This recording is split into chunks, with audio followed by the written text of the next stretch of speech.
Hello बिहोल्डर्स। आज हम आपको जिस केस के बारे में बताने जा रहे हैं वो अराउंड आज से हाफ ऑफ द सेंचुरी पुराना है, लेकिन आज भी इस केस की मिस्ट्री लोगों को क्यूरियस करती है। हम सभी अपनी लाइफ में किसी न किसी चीज़ की प्रिडिक्शन करते हैं, जैसे कि कोई भी फ्यूचर में होने वाले इवेंट की या फिर किसी भी पास्ट इवेंट के रिजल्ट की प्रिडिक्शन। लेकिन जो आज का हमारा केस है उसमें एक पर्सन ने एक डेड बॉडी की लोकेशन को प्रिडिक्ट किया था, जिसमें उसका कहना था कि उसे उस डेड बॉडी के विजन्स आए थे, जिससे उसे उस बॉडी के बारे में पता चला। उस पर्सन का नाम था एडा स्मिथ, जो कि एक गवर्नमेंट एम्प्लॉय थी और उसके पास किसी भी तरीके की कोई साइकिक पावर नहीं थी, सिवाय इसके उसने एक मर्डर केस सॉल्व किया। आज भी लोग इस बात से क्यूरियस हैं कि उसे उस मर्डर विक्टिम की डेड बॉडी का कैसे पता चला। आज की वीडियो हमारी उसी केस पे डेडिकेटेड है और आज हम इस केस पर बात करते हुए इस केस के बारे में थोड़ा और जानेंगे। So without wasting any time, let's witness the horror.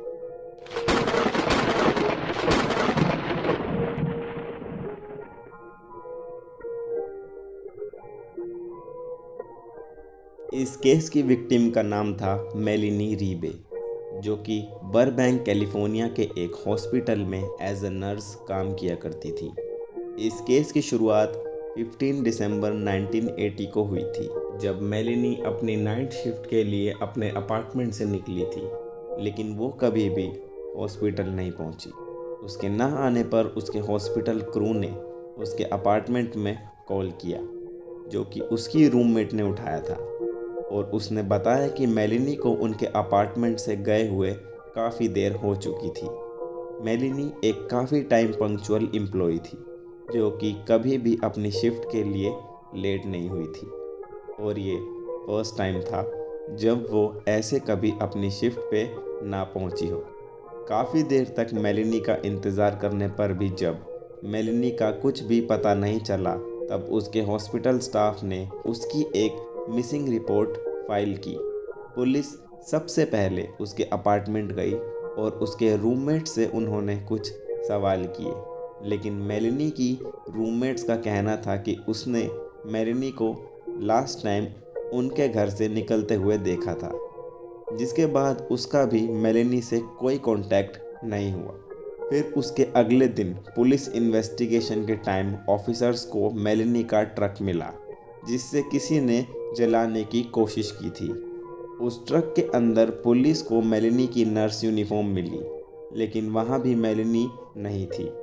वहाँ भी उन्हें मेलिनी का कोई नामो निशान नहीं मिला और इस टाइम तक पुलिस भी कंफ्यूज थी कि मेलिनी जिंदा भी है या नहीं। मेलिनी का ट्रक मिलने के बाद पुलिस ने फिर आसपास के एरिया को ढूंढना शुरू कर दिया, इस होप में कि उन्हें मेलिनी के बारे में कुछ तो पता चले, लेकिन फिर भी उन्हें मेलिनी का कुछ भी पता नहीं चला।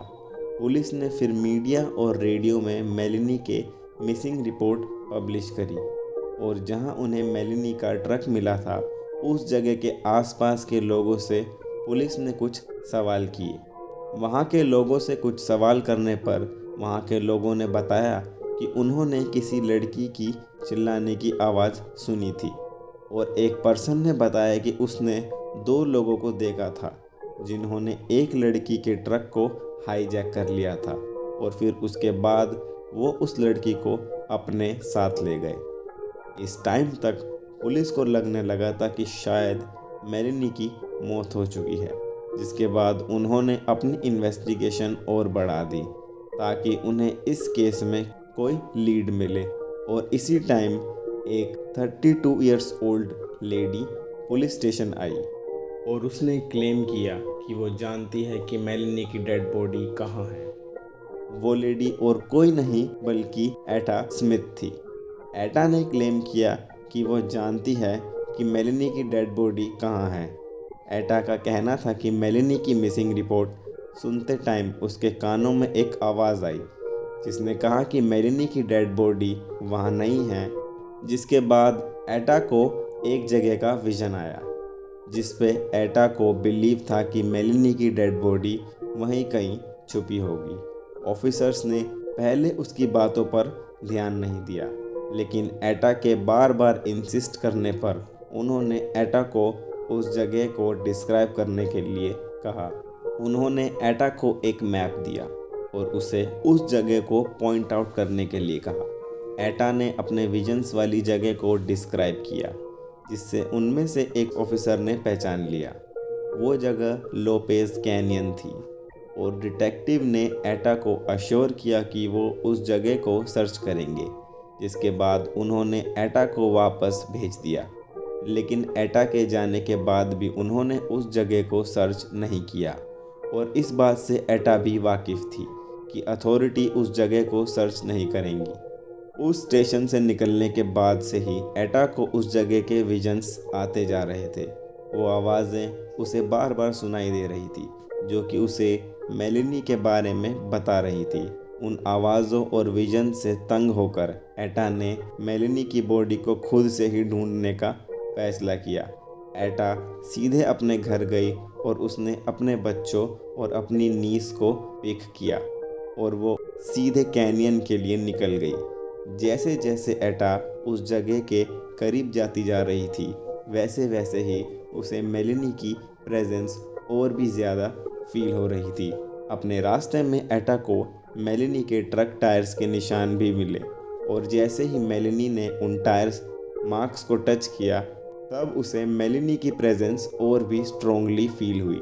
जिसके बाद उन्होंने उन टायर मार्क्स को फॉलो किया और उसे फॉलो करते टाइम एटा की डॉटर ने झाड़ियों में किसी चीज़ को नोटिस किया। एटा ने अपनी कार रोकी और झाड़ियों के पास गई। झाड़ियों के पास जाने पर उसे मेलिनी की डेड बॉडी मिली, जो कि बिल्कुल क्रिटिकल कंडीशन में थी।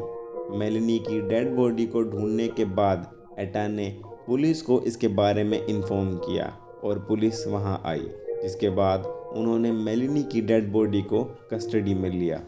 इसके बाद मेलिनी की डेड बॉडी की ऑटोप्सी की गई, जिससे पता चला कि मेलिनी का पहले रेप किया गया था, जिसके बाद उसे पीट पीट कर मार दिया गया। पुलिस ने फिर स्टेशन में एटा को क्वेश्चनिंग के लिए बुलाया।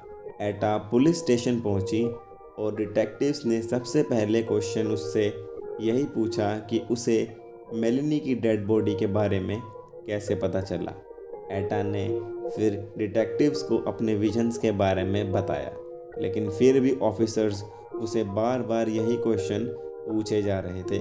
ये इंटेरोगेशन का सेशन 10 घंटे तक चला, जिसके बाद एटा को यकीन हो गया कि अब वो मेलिनी के मर्डर केस में एक प्राइम सस्पेक्ट है। वो लॉस एंजलिस पुलिस की कस्टडी में कुल 4 दिनों तक रही, जिसके दौरान उसे 2 बार लाई डिटेक्टर टेस्ट भी कराया गया, लेकिन एटा ने दोनों बार उस टेस्ट को सक्सेसफुली पास किया था। लेकिन पुलिस को फिर भी एटा पर विश्वास नहीं था। पुलिस को पता था कि इस केस में मर्डर किसी मेल ने किया है, जिसने पहले मेलिनी का रेप किया था और फिर उसे मार दिया। लेकिन उन्हें विश्वास था कि इस मर्डर केस में कहीं ना कहीं एटा का भी हाथ था। उन्होंने एटा को ये बताया कि वो इस टेस्ट में फेल हो चुकी है, इस होप में कि एटा पैनिक में सब कुछ बता देगी। लेकिन एटा फिर भी अपनी स्टेटमेंट पर अड़ी रही। एटा का यही कहना था कि उसे मेलिनी की लोकेशन के बारे में उसके विजन से पता था, लेकिन पुलिस भी उसकी इस बात पर यकीन करने को तैयार नहीं थी। उन्होंने एक अंडरकवर कोप को एज अ प्रिजनर ड्रेसअप करके एटा के साथ सेल में भेजा। उस ऑफिसर्स ने बात बात में एटा से सच उगलवाने की कोशिश की। उसने अपनी झूठी स्टोरी सुनाई, इस होप में कि शायद उसे सुन के एटा भी अपना क्राइम कन्फेस कर ले, लेकिन एटा ने तब भी अपनी स्टेटमेंट नहीं बदली। एटा की बॉडी लैंग्वेज देखकर उस अंडरकवर ऑफिसर को भी यही महसूस हुआ कि शायद एटा सच बोल रही है और उसका मेलिनी के मर्डर में कोई हाथ नहीं था। इसी बीच एक पर्सन पुलिस स्टेशन आया और उसने पुलिस को बताया कि उसने कुछ लड़कों को मेलिनी के मर्डर के बारे में बातें करते हुए सुना है। उसने बताया कि उसने उन लड़कों को कहते हुए सुना है कैसे उन्होंने मेलिनी का रेप करके उसे जान से मार दिया। उस पर्सन की बातें सुनने के बाद पुलिस ने उस पर्सन से उन तीनों लड़कों का डिस्क्रिप्शन लिया, जिनमें से उन्होंने एक लड़के को अरेस्ट किया। वो लड़का अंडर 18 था, जिसकी वजह से उसका नाम पब्लिक नहीं हुआ और उसने पुलिस कस्टडी में अपने बाकी के साथियों के बारे में बताया, जिनमें से एक 21 ईयर ओल्ड स्पेंसर नेल्सन था और दूसरा 20 ईयर ओल्ड लुइस कार्नेल था। उन तीनों लड़कों ने अपना क्राइम कॉन्फेस किया और उनके कॉन्फेशन के बाद पुलिस ने एटा को 21 अक्टूबर 1980 को रिलीज़ किया। पुलिस कस्टडी से निकलने के बाद एटा को काफ़ी एम्बैरेस्ड फील हुआ, बिकॉज एटा एक काफ़ी रिस्पेक्टेबल पर्सन थी और इस जेल में बिताए हुए टाइम से उसकी पब्लिक इमेज पे काफ़ी बुरा इम्पैक्ट पड़ा था। जिसके बाद एटन ने लॉस एंजलिस पुलिस डिपार्टमेंट पर एक लॉ सूट फाइल किया रॉन्गफुल अरेस्ट के लिए, जो केस वो जीत भी गई।